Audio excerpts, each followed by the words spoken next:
જૂનાગઢ કોંગ્રેસના ઉમેદવાર જોટવાએ સોમનાથ મહાદેવના દર્શન કરી પ્રચારના શ્રી ગણેશ કર્યા। જૂનાગઢ લોકસભા બેઠકના કોંગ્રેસના આખરે 15 વર્ષ બાદ ફરી એકવાર આહિર સમાજના નેતા હીરાભાઈ જોટવા પર મહોર મારી છે।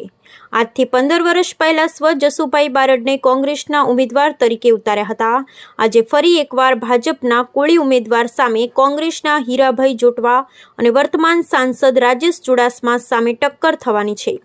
હીરાભાઈ જોટવાએ આજે સોમનાથ મહાદેવને શીશ ઝુકાવી વિજયના આશીર્વાદ લેવા પહોંચ્યા હતા અને સોમનાથથી પોતાના પ્રચાર અભિયાનના શ્રી ગણેશ કર્યા છે। મીડિયા સાથે વાત કરતા હીરાભાઈ જોટવાએ પોતાની જીતનો વિશ્વાસ વ્યક્ત કર્યો છે। સાથે જ તેમણે ભાજપ પર પ્રહાર કરતા કહ્યું કે હવે લોકોને ભાજપ પર વિશ્વાસ નથી રહ્યો। ગીરમાં 3 સુગર મિલ બંધ કરી મેડિકલ કોલેજનું કામ અધૂરું છે અને સરકારી હોસ્પિટલમાં પણ સુવિધાઓનો અભાવ છે, જેથી કોંગ્રેસે મારા પર વિશ્વાસ મૂક્યો છે અને લોકો પણ વિશ્વાસ મૂકશે અને મને જીતાડશે। હીરાભાઈ જોટવા આજે સવારે સોમનાથ ખાતે પહોંચ્યા હતા, જ્યાં ઢોલ નગારાના તાલે મોટી સંખ્યામાં હીરાભાઈ સાથે સમર્થકો જોડાયા હતા અને સોમનાથ મહાદેવને શીશ ઝુકાવ્યા બાદ નજીકમાં જ સોમનાથ શોપિંગ સેન્ટરના વેપારીઓની મુલાકાત કરી તેની વેદના પણ જાણી હતી। બ્યુરો રિપોર્ટ પરાગ સંતાણી। કોંગ્રેસે ફરી એક વખત માનવતાવાદને ટિકિટ આપી છે અને હંમેશને માટે મારી પાર્ટી પણ માનવતાવાદને માને છે। સનાતન ધર્મને હું માનું છું।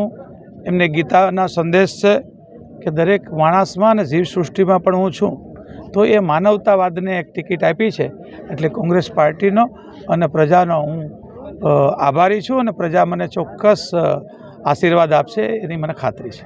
સામાન્ય રીતે વિશ્વમાં તમામ જગ્યાએ માનવથી કોઈ ઉપર નથી અને ભગવાને માનવ નામની શ્રેષ્ઠ કૃતિ મૂકી છે।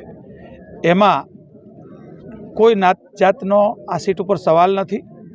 તમામ જ્ઞાતિઓએ, તમામ જાતિઓએ અને તમામ ધર્મના લોકોએ હીરાભાઈને સ્વીકાર્યા છે, ત્યારે હું બધાનો આભાર માનું છું।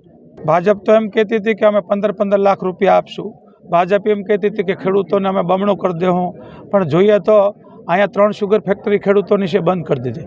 મેડિકલ કોલેજ અડધે પહોંચે ને ક્યાં એ તો વેચી, પણ અમારી સિવિલ હોસ્પિટલ છે ને એનું ટેન્ડર કાઢી નાખ્યું। એટલે ભાજપની ઉપર કંઈ લોકોને એવો ભરોસો નથી રહ્યો અને આ કોઈ આમાં નીતિ ન હોય, પ્રજાનીતિ છે કે આ સીટ કોંગ્રેસને જ આપવાની છે ને ગુજરાતમાં 10 ઉપરની સીટો કોંગ્રેસના। કેટલા મતે આપ કેટલા મતે છે?